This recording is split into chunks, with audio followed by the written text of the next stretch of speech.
말씀은 요한복음 16장 23절 24절입니다. 우리 함께 봉독하도록 하겠습니다. 시작. 그날에는 너희가 아무것도 내게 묻지 아니하리라. 내가 진실로 진실로 너희에게 이르노니 너희가 무엇이든지 아버지께 구하는 것을 내 이름으로 주시리라. 지금까지는 너희가 내 이름으로 아무것도 구하지 아니하였으나 구하라. 그리하면 받으리니 너희 기쁨이 충만하리라. 아멘.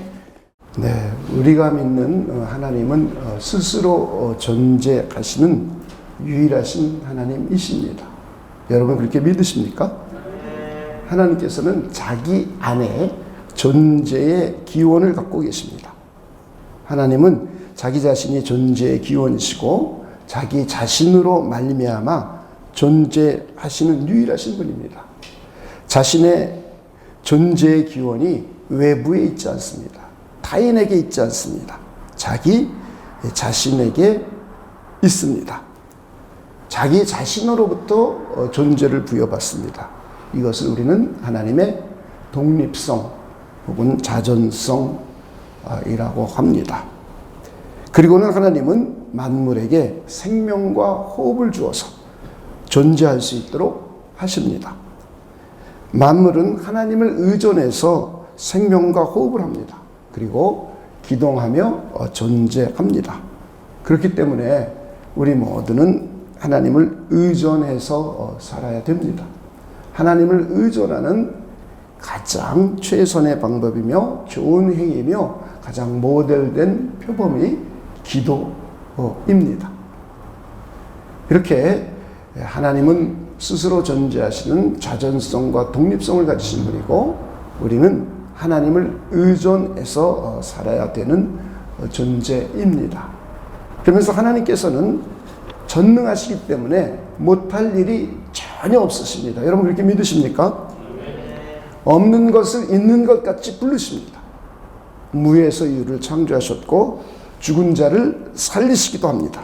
그리고는 온 우주 만물을 통치하시고 다스림으로 해서 자기 자신의 전능하신 능력을 나타내 보여주셨습니다. 또한 하나님은 한계가 없으십니다. 시간의 한계가 없어서 그분은 영원하십니다. 공간적으로도 한계가 없어서 그분은 광대하시며 어디든지 거하실 수 있는 무소부재하신 하나님이십니다.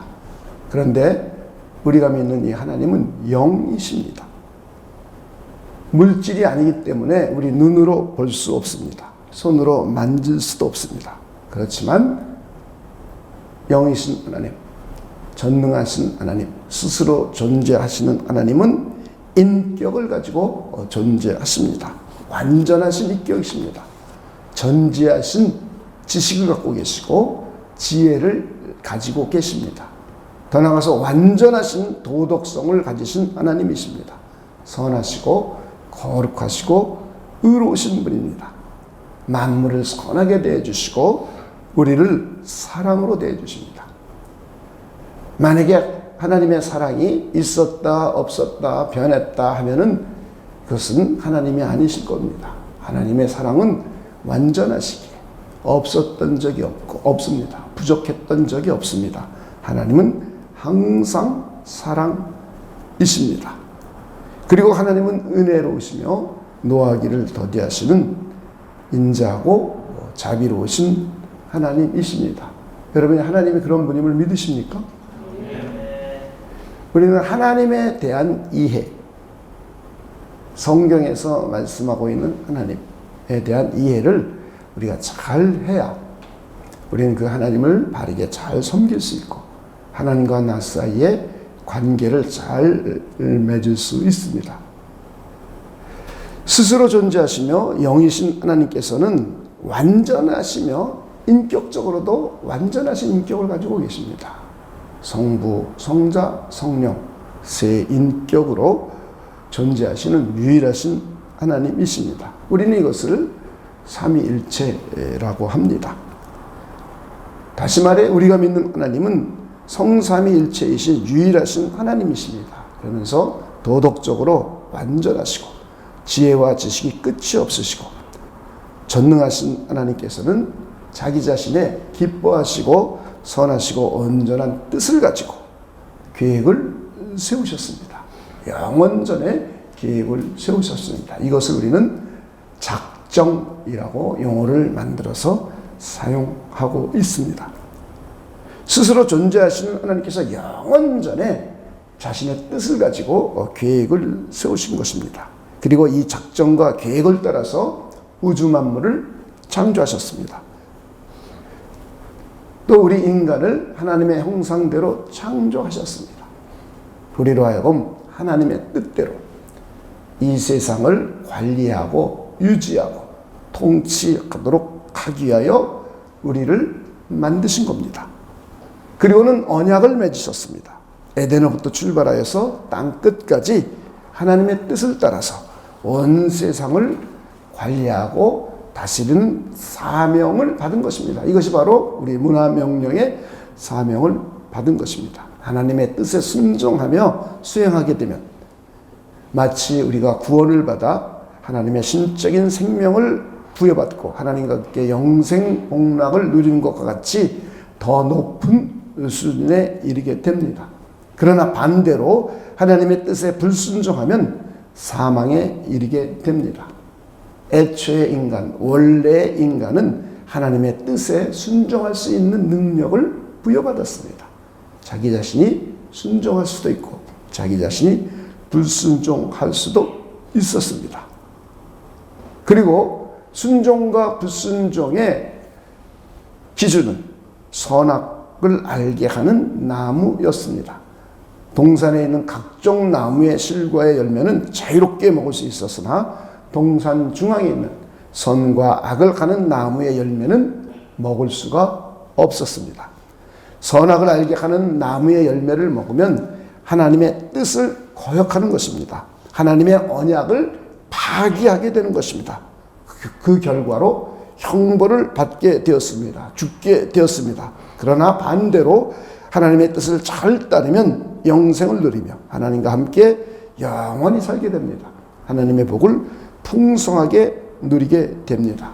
이렇게 인간은 하나님과의 관계에 있어서 자연적인 관계를 넘어서서 언약적 관계가 되었습니다. 창조 시에 맺은 언약이에 우리는 창조 언약이라고 합니다. 또 인간의 행위 여부에 따라서 생명과 사망이 결정되면서 우리는 생명 언약 혹은 행위 언약이라고 합니다. 그러나 우리가 구원받은 것이 은혜 언약이기 때문에 이 언약과 구별을 하기 위해서 대부분의 학자들은 행위 언약이라고 명칭을 하고 있습니다.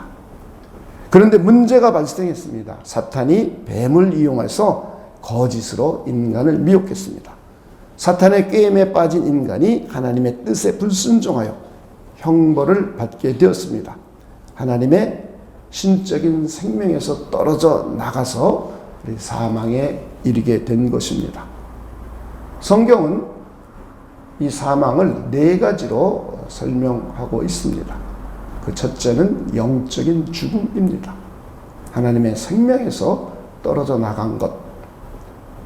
이것은 마치 어저께 밤에 폭풍이 몰아쳐서 태풍이 불어서 산에 있는 100년 된 큰 고목이 뿌리가 뽑혀 넘어졌습니다. 그래서 땅으로부터 수분과 영양분을 공급받을 수 없게 되었습니다. 이 상태를 우리는 영적으로 죽은 상태, 하나님과의 관계가 단절된 상태, 하나님의 영적인 생명에서 이탈된 상태입니다. 이게 첫 번째 죽음이 첫 번째입니다. 그리고는 이제 뿌리 뽑힌 나무가 땅으로부터 수분과 영양분을 공급받지 못하자 서서히 말라 죽고 벌레 먹어 썩어 괴로움을 당하며 죽어갑니다. 이것이 두 번째 우리가 슬로우 데스, 천천히 우리가 죽어가면서 고통과 고난을 받는 것입니다. 이 세상이 가시덤불과 엉겅 피를 내고 서로 다투고 싸우고 하는 고통입니다. 그러면서 서서히 병들어 죽어가게 됩니다. 그리고 세 번째는 우리 육신이 죽게 됩니다. 몸과 영혼이 분리되어서 영혼은 지옥으로 가고 몸은 흙으로 돌아갑니다. 그러다가 우리 주님이신 예수님께서 다시 오시면 몸이 부활하고 영혼과 재결합을 해서 영원한 불못, 영원한 형벌에 들어가게 됩니다. 이것을 우리는 영원한 죽음이라고 합니다. 이러한 상태에 있는 인간을 우리는 진노 아래 있는 자, 하나님의 진노의 자녀, 행위 언약 아래서 사망에 이른 자, 타락한 상태에 있는 인간이라고 합니다. 원래의 상태의 인간에서 더 높은 수준의 상태로 이르게 된 것이 아니라 타락한 상태로 떨어지게 된 것입니다. 이것을 성경은 밝히 보여주고 있습니다. 그렇다면 우리는 어떤 상태에 있습니까? 우리도 그런 상태, 우리는 그런 상태가 아니죠. 우리는 우리의 상태를 잘 이해해야 합니다. 예수 그리스도를 믿고 하나님의 자녀로 거듭 태어난 우리들은 어떤 상태에 있는지. 우리는 원래 상태의 인간이 아닙니다. 그렇다고 행위 언약 아래 있는 인간도 아닙니다. 우리는 은혜 언약 아래 있는 사람들입니다. 새 언약의 중보자이신 예수 그리스도를 믿음으로 하나님의 은혜 안에 거하게 된 것입니다. 하나님께서는 우리를 구원하기 위하여 예수 그리스도를 보내주셨습니다. 여자의 후손 아브라함과 다윗의 자손으로 보내주셨습니다. 율법을 지켜야 할 의무 아래 태어나셨습니다. 하나님께서 우리를 구원하기 위하여 당신의 아들을 보내주신 것입니다. 성자께서 인성을 취하셔서 완전하신 사람으로 오셨습니다. 순종의 종으로 오셨습니다. 첫째 아담의 불순종에서 대해서 순종의 종이신 둘째 아담으로 오셨습니다. 우리가 못 지키는 율법을 대신 지켜주셨고 우리를 대신해서 지옥 형벌을 받으셨습니다. 우리의 구원자로 오셨습니다. 더 이상 우리를 구원할 다른 구원자가 필요 없습니다. 예수님은 그래서 마지막 아담이라고 합니다. 이분은 새 언약의 중보자이십니다. 부활 승천하시어 하나님의 우편에 앉으셨습니다. 성부 하나님께 성령을 받아서 교회 공동체에 보내주셨습니다. 그리고는 하나님께서는 성령을 통하여 저와 여러분을 부르셨습니다. 여러분 그렇게 믿으십니까? 하나님께서 성령의 감동을 받은 어떠한 사람, 그 전도자를 통해서 우리를 부르신 겁니다. 그리고는 우리는 하나님의 부르심을 받고 나와서 하나님께서 우리를 성령을 통하여 거듭 태어나게 해주셨습니다. 하나님으로부터 다시 태어나게 해주셨습니다. 우리 주 예수 그리스도의 부활 생명을 우리 안에 넣어 주셨습니다. 그리고 우리는 성령에 의해서 죄가 무엇인지, 의가 무엇인지, 심판이 무엇인지 깨닫게 되었습니다. 그리고는 우리는 죄를 회개했습니다. 그리고 우리는 우리의 주님이신 예수 그리스도를 믿는 신앙을 갖게 되었습니다. 새 언약의 중보자이신 우리 주 예수 그리스도를 믿게 된 것입니다. 그러자 하나님께서는 자신의 법정에서 우리를 의인이라고 선언해 주셨습니다. 그러므로 해서 우리는 죄를 용서받고 하나님의 자녀로 입양하게 되었습니다. 영생의 복을 획득하게 되었습니다. 이런 상태에 있는 우리 모두를 우리는 은혜 언약 아래서 구원받은 상태라고 합니다. 여러분 그러십니까? 하나님과 우리와의 관계는 창조주 하나님과 피조물이라는 자연적인 관계만이 아닙니다. 자연적인 관계에서는 창조주 하나님께 피조물인 우리가 무엇을 요구할 권리가 전혀 없습니다. 그러나 우리는 자연적 관계를 넘어선 언약적 관계입니다. 우리와 하나님과 뗄래야 뗄 수 없는 본드로 결합된 것입니다. 우리 언약적이라는 말은 우리 본드로 결합된 이런 어원을 갖고 있습니다. 법정으로 보장된 관계입니다. 구체적으로 은혜 언약 안에 있는 관계입니다. 하나님과 예수 그리스도의 피로 결합된 관계입니다. 그 누구도 하나님과 우리와의 사이에 사랑의 관계를 끊어낼 수가 없습니다. 이것을 우리 한번 로마서 8장 35절부터 39절에서 한번 보도록 하겠습니다. 누가 우리를 그리스도의 사랑에서 끊으리요? 환난이나 곤고나 박해나 기근이나 적신이나 위험이나 칼이랴. 자, 이렇게 하나님의 사랑, 그리스도의 사랑에서 우리를 끊을 수 없다고 합니다. 환난, 곤고, 박해, 기근, 적신, 위험, 칼. 이걸 얼마나 우리를 위태롭게 하는 목숨의 위험과 위협입니까? 이런 것들조차도 하나님과 우리 사이에 있는 사랑의 관계를 절대로 끊을 수 없도록 하나님과 우리 사이에 이렇게 결합된 관계입니다. 여러분 그렇게 믿으십니까?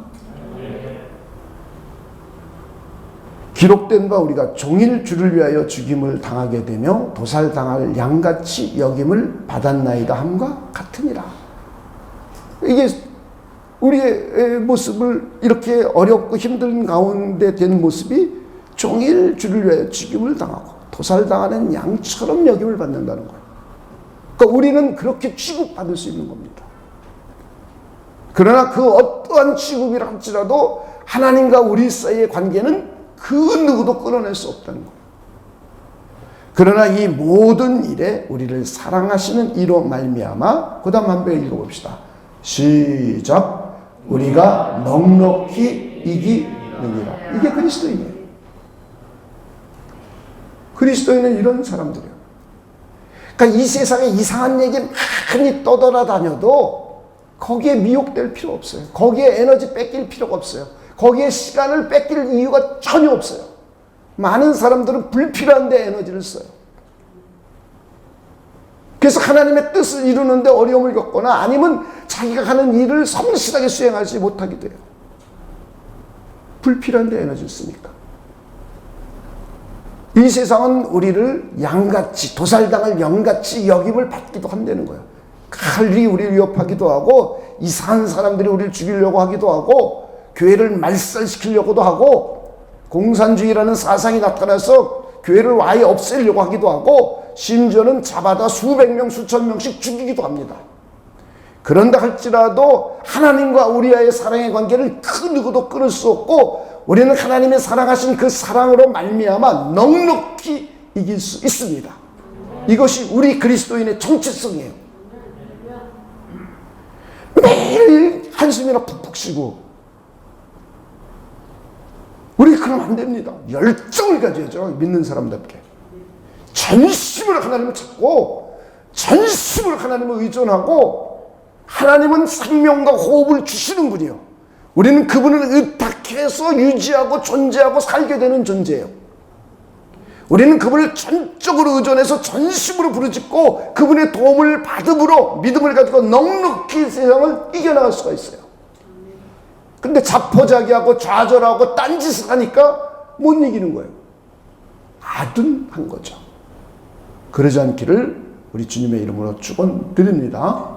내가 확신하노니 사망이나 생명이나 천사들이나 권세자들이나 현재일이나 장래일이나 능력이나 높음이나 깊음이나 다른 어떤 피조물이라도 우리를 우리 주 그리스도 예수 안에 있는, 그 다음 한번 읽어봅시다. 시작. 하나님의 사랑에서 끊을 수 없으리라. 우리 이걸 믿는 거예요.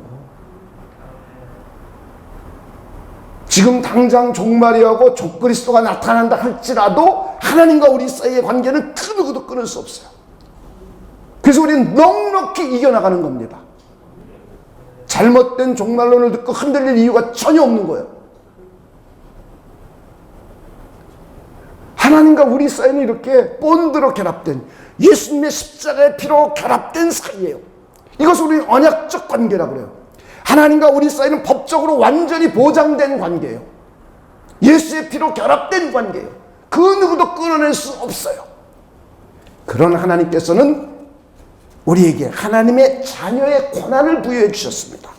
하나님의 나라의 백성으로서 이 땅에서 믿음으로 승리할 수 있는 권한을 부여해 주셨습니다. 음부의 권세를 물리칠 수 있는 권세를 교회에게 부여해 주셨습니다. 천국 열쇠를 사용할 수 있는 권한을 교회 공동체에게 주셨습니다. 믿음의 기도를 통하여 우리는 그 어떠한 상황이나 환경에서 승리할 수 있습니다. 기도라는 특권을 우리에게 주신 것입니다. 우리가 기도하면 하나님께서는 반드시 응답해 주십니다.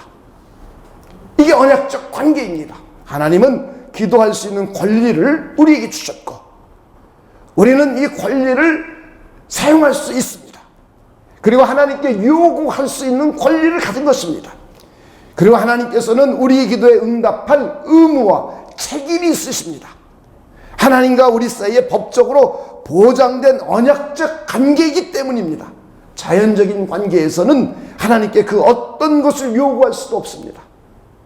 타락한 인간, 행위 언약 아래에 있는 처해져서 심판받고 있는 인간은 그 어떠한 것도 요구할 권리가 없습니다. 그런데 우리는 은혜 언약 아래서 예수님의 십자가의 피로 구원받았습니다. 은혜 언약적 관계에 있는 우리 모두는 하나님께 기도할 수 있는 권리를 부여받은 것입니다. 그리고는 하나님께서는 언약에 의해서 반드시 응답해 주십니다. 그래서 성경은 기도하면 응답해 주신다고 여러 군데서 기록하고 있습니다. 오늘의 본문도 지금까지는 너희가 예수 이름으로 아무것도 구하지 않았지만 이제부터 구하면 받게 된다고 말씀하고 있습니다. 다시 한번 읽어보도록 하겠습니다. 다시 한번 요한복음 16장 23절 24절을 다시 한번 읽어보겠습니다. 그날에는 너희가 아무것도 내게 묻지 아니하리라. 그 다음 읽어봅시다. 시작. 내가 진실로 진실로 너희에게 이르노니 너희가 무엇이든지 아버지께 구하는 것을 내 이름으로 주시리라. 지금까지는 너희가 내 이름으로 아무것도 구하지 아니하였으나 구하라. 그 다음 읽어봅시다. 시작. 그리하면 받으리니 너희 기쁨이 충만하리라. 할렐루야. 아직 이 시절로 돌아가면 예수님이 십자가에 죽고 부활하고 승천하고 성령을 보내주시기 이전에는 그리스도 예수의 이름으로 하나님 아버지께 구한 자가 아무도 없는 거예요. 그런데 이제는 예수님께서 십자가에 죽고 부활하시고 제자들에게 다시 나타나시고 성령이 이 땅에 오셔서 교회 공동체에 오면 이제는 본격적으로 은혜 언약 관계가 우리에게 맺어져서 새 언약을 중보자이신 그리스도를 통하여 새 언약을 맺게 됐어요. 예수의 피로 맺은 언약이에요.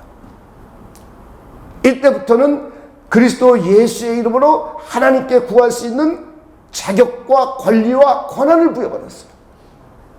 그리고 이제 예수 그리스도의 이름으로 하나님 아버지께 기도하면 하나님 아버지께서는 들어주셔야 될 의무를 갖게 되신 거예요. 이게 하나님과 우리 사이의 관계입니다. 우리는 이 관계를 여러분들이 잘 이해하시기를 바랍니다. 하나님께서는 우리 기도에 반드시 응답해 주십니다. 우리 지난주에 7가지 방법을 우리가 배웠어요. 성경 속에 나타난 하나님이 우리의 기도를 들으시는 7가지 방법입니다. 그 첫째가 즉시 응답. 우리가 기도하자마자 하나님께서는 즉각적으로 응답해 주시기도 합니다. 그러나 항상 이렇지는 않죠.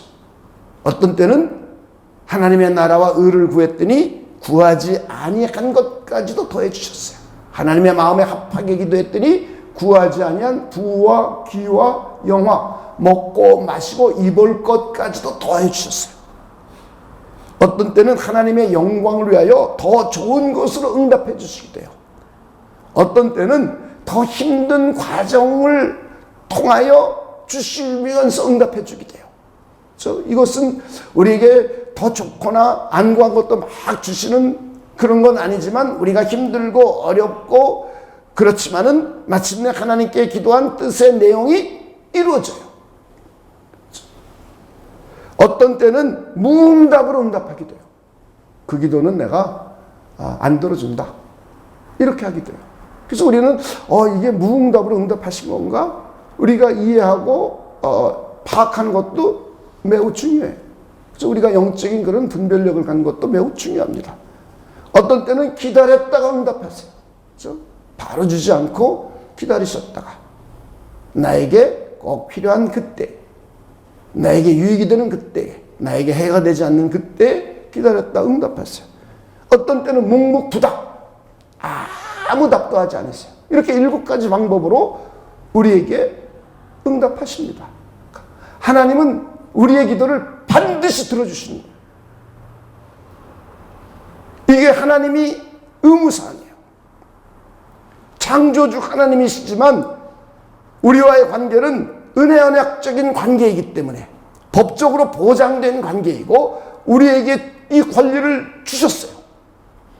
그러나 하나님께서는 반드시 응답해 주셔야 될 의무를 갖게 된 거예요. 이게 하나님과 우리 사이의 관계예요. 자연적인 관계에서는 이렇게 요구할 수가 없죠. 그런데 하나님과 우리 사이는 은혜 언약적인 관계이기 때문에 하나님은 의무가 있으시고 우리는 권리를 부여받은 거예요. 이게 기도예요. 우리가 묵묵부답으로 묵묵부답이실 때는 우리가 기도하지 않을 때죠. 또 어떤 때는 믿음 없이 의심을 가지고 기도할 때예요. 그래서 우리 이런 걸 제거해 나가야 돼요. 기도하지 않는 것을 회개하고 하나님을 전적으로 의존해야 돼요. 기도하지 않는 것은 창조주 하나님을 의존하지 않는 행위예요. 하나님 매우 싫어하는 행위죠. 하나님과 우리 사이에는 우리는 하나님을 의존해서 살아야 되는 존재이고 우리는 스스로 존재하는 독립자가 아니에요. 우리는 의존성을 가진 의존자들이에요. 하나님만이 자존자이며 독립자예요. 그래서 우리는 하나님을 의존해서 살아야 돼요. 이것이 하나님과 우리 사이의 관계예요. 근데 내가 하나님을 의존하지 않고 산다면 하나님과 나의 관계가 좋은 관계는 아니죠. 하나님이 기뻐하시는 관계는 아니죠. 그래서 성경은 기도하지 않는 죄를 범하지 않도록 해달라고 하기도 해요. 그러니까 기도하지 않으면 응답이 없어요. 또 하나는 의심을 가지고 믿음 없이 그냥 의심을 가지고 하면은 응답이 없어요. 형식적으로 그냥 기도라는 순서니까 할 수 없이 하고 이런데 응답이 없어요. 여러분들이 대표 기도를 맡으면 정말 하나님께 간절한 마음을 구해야죠. 하나님, 오늘 우리 교회 예배를 위해서 제가 대표자가 되어서 하나님께 기도합니다. 하나님 응답해 주실 거 믿고 기도합니다. 그리고 간절하고 진실되고 신실하게 기도해야죠. 합심 기도에 누구를 위하여 중보 기도해줘도 우리는 그런 신실한 마음과 믿음을 가지고 기도해줘야죠. 믿음 없이 의심을 가지고 형식적으로 기도하면은 하나님은 안 들어주신다는 거예요. 죄를 회개하지 않고 기도할 때에도 하나님은 묵묵부답하세요. 정욕으로 쓰려고 잘못 구할 때에도 하나님은 묵묵부답하세요. 우리는 많은 부분을 정욕으로 쓰려고 기도합니다. 근데 이걸 우리는 즉각 자꾸 회개해야 돼요. 욕심, 뭘 소유하려는 욕심, 많이 가지려는 욕심, 1등 되려는 욕심, 남에게 인정받으려는 욕구, 이런 거 다 내려놔야 돼요. 하나님 앞에 철저하게 내려놓고 그냥 순전하고 순수하게 하나님 아버지께 기도해야 돼요. 할렐루야. 성경적인 가정에 대한 이해 없이 아내는 남편을 존중하지 않고 남편은 아내를 귀히 여기지 않고 기도할 때도 기도가 막혀요. 그래서 이런 것도 우리가 철저하게 얘기해야 돼요. 성경적인 가정이 무엇이고 성경적인 부부관계가 무엇이고 이걸 잘 이해해야 돼요. 그래서 아내는 남편을 존중해 줘야 돼요. 아내가 남편을 무시하면 기도응답이 없어요. 남편이 아내를 귀히 여기지 않으면 기도응답이 없어요. 묵묵부답이세요. 우리는 이렇게 하나님께서 묵묵부답 하실 때에 우리는 우리 자신을 잘 성찰하게 됩니다. 그죠? 여러분 성찰해 봐야 돼요. 나 자신이 지금 기도가 묵묵부답, 하나님이 아무 답이 없으시네. 이럴 때 우리가 자기 자신 성찰해 봐야 돼요. 하나님의 말씀에 비추어서 나 자신을 성찰해 봐야 돼요. 이때 우리는 하나님의 뜻을 깨닫고 회개하게 됩니다. 그리고 믿음을 새롭게 다잡고 갱신하게 됩니다. 그러므로 해서 우리의 신앙은 성장돼요. 우리의 삶은 거룩하게 성화되어 갑니다. 거룩하게 성화되어 가니까 우리의 삶은 복되고 형통하게 됩니다. 더 나아가서 우리는 기도의 응답을 받게 됩니다. 할렐루야. 그러니 묵묵부답이다 할지라도 우리에게는 유익하시고, 하나님께서는 어떠한 방법이시든지 항상 우리의 기도를 들어주십니다. 이것이 하나님과 우리 사이의 관계입니다. 저는 여러분이 이것을 잘 이해해 주시기를 주님의 이름으로 축원을 드립니다. 하나님께서 우리를 구원해 주셨음을 믿으십니까? 우리가 하나님의 은혜 언약 아래 있음을 믿으십니까? 하나님과 우리 사이는 뗄래야 뗄 수 없는 본드로 결합된 관계임을 믿으십니까? 바로 예수 그리스도의 십자가의 피로 결합된 관계임을 믿으십니까? 법적으로 보장된 관계임을 믿으십니까? 우리는 하나님께 기도할 수 있는 권리를 부여받았음을 믿으십니까? 하나님께서 우리의 기도를 듣고 응답하실 의무를 가졌음을 믿으십니까? 이게 우리의 믿음입니다. 더 나아가서 하나님은 스스로 존재하시면서 우리가 믿는 하나님은 예수님의 십자가의 피로 나에 대한 하나님의 사랑을 확증시켜 주셨습니다. 자기 아들을 아끼지 아니하시고 우리에게 내어주시면서 우리를 사랑해 주셨습니다. 하나님과 우리 사이는 뗄래야 뗄 수 없는 십자가의 피로 맺어진 사랑의 관계입니다. 하나님이 우리를 사랑하고 계신 믿으십니까? 그렇다면 하나님께서 즉시 응답하시던, 지체하다 응답하시던, 아니면 무응답으로 응답하시던, 좋은 것으로 응답하시던, 아니면 더 나쁜 것으로 응답하시던, 아니면 구하지 않은 것까지 더하여 주시던, 묵묵부답하시던, 그것이 나에게 최선일 겁니다. 하나님이 나를 사랑하고 있다니, 어떠한 방식으로 나에게 응답을 해주시더라도 나를 사랑하고 있기 때문에 나에게는 최선일 겁니다. 우리가 믿는 하나님이 전지하신 하나님이심을 믿으십니까? 하나님께서는 내가 언제 무엇이 필요한지를 가장 잘 알고 계십니다. 나는 지금 필요하다고 요구하지만 하나님께서는 그것이 지금 나에게 화가 되고 가시가 됨을 또 알고 계세요. 그러나 우리는 몰라요. 그리고 안 주냐고 우리는 떼쓰고 기도하죠. 그런데 하나님은 전지하시기 때문에 언제 이것이 나에게 가장 필요하고 언제 이것이 하나님의 나라와 교회에 가장 유익이 되는지를 하나님만을 알고 계세요. 기도 응답하시는 그때가 바로 나에게는 가장 좋은 골든타임입니다. 나에게 응답하시는 그 응답이 바로 나에게 최선의 응답입니다. 비록 묵묵부답이라 할지라도 나에게는 그때가 최선이고, 그리고 응답하시는 그때가 바로 나에게는 가장 골든타임입니다. 할렐루야. 왜냐하면 하나님은 사랑이시고 하나님은 전지하시고 하나님과 우리 사이에는 언약적 관계로 뗄래야 뗄 수 없는, 끊어내야 끊어낼 수 없는 사랑의 관계이기 때문입니다. 우리는 이 하나님의 속성을 잘 이해하고 하나님과 우리 사이의 관계를 잘 이해하고 기도가 무엇인지를 잘 이해하고 기도 응답하시는 방법이 이렇게 다양하게 7가지로 있는 것을 잘 이해하고, 그리고 그 하나님은 사랑이시며 전지하시며 전능하신 분이기에 그분이 어떠한 때에 언제 어떠한 방법으로 응답하시던 그것이 우리에게는 가장 최선이고 그것이 우리에게는 가장 골든타임임을 우리는 믿을 수 있습니다. 할렐루야. 우리 모두 그런 분들이 되시길 주님의 이름으로 축원을 드립니다. 우리가 묵묵부답일 때도 그때가 바로 내가 회개할 때입니다. 그때가 바로 내가 믿음을 새롭게 다잡을 때입니다. 이때 하나님께서는 우리의 믿음을 성장시켜 주시고 우리를 거룩한 삶으로, 하나님의 뜻을 따르는 삶으로 인도해 주십니다. 그러면 우리의 삶은 복되고 형통한 삶이 되는 거예요. 그리고 우리에게는 이것이 바로 기도 응답의 때가 됩니다. 할렐루야. 이제 우리는 성화의 수단 가운데 기도에 관해서 총체적으로 한번 오늘 다시 한번 우리 정리를 해 봤습니다.